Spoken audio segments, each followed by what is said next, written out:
you could be wrong about now, okay? Because one of the things we're going to try to figure out is, where is it that you could be wrong? And what does it mean that you could be wrong all those places? And what should you do about the fact that you could be wrong all those places?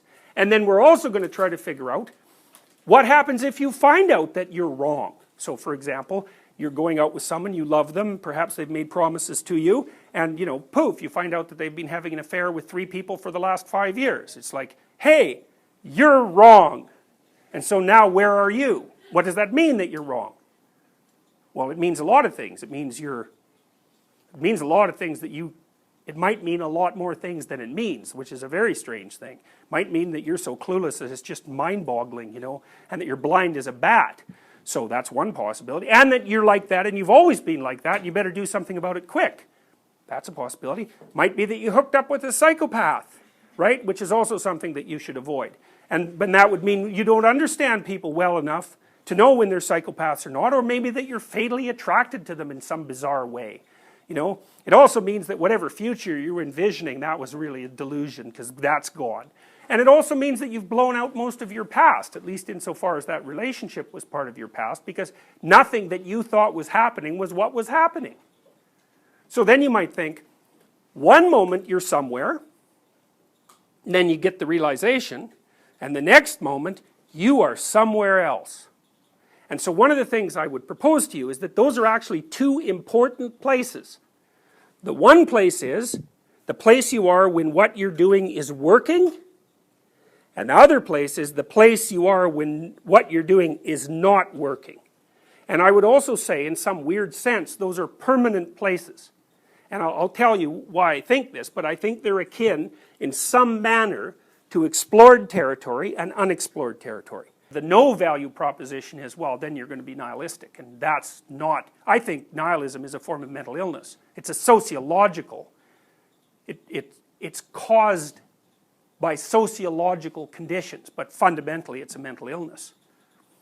How do you revitalize the religious values if you can't believe in those things anymore? You revise what you mean by believe. That's part of it.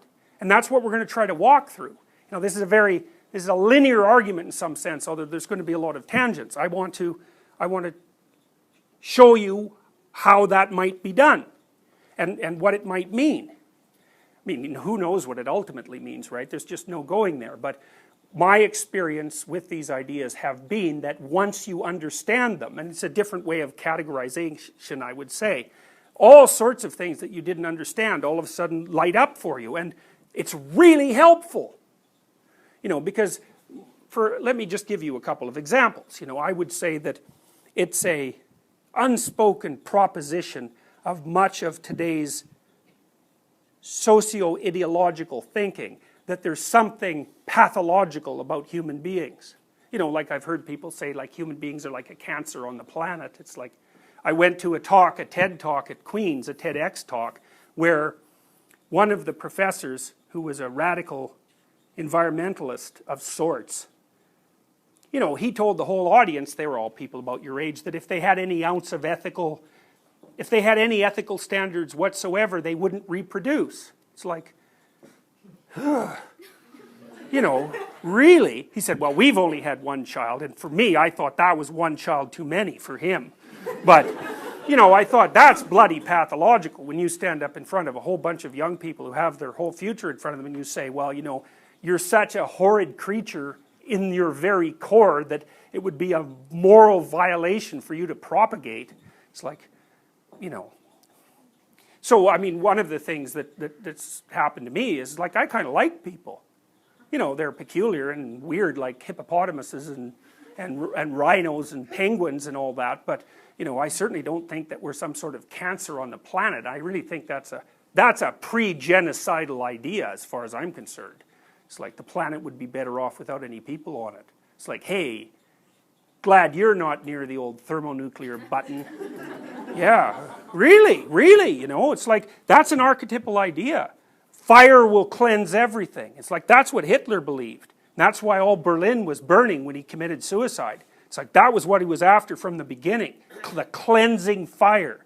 It's like, beware of those ideas, boy.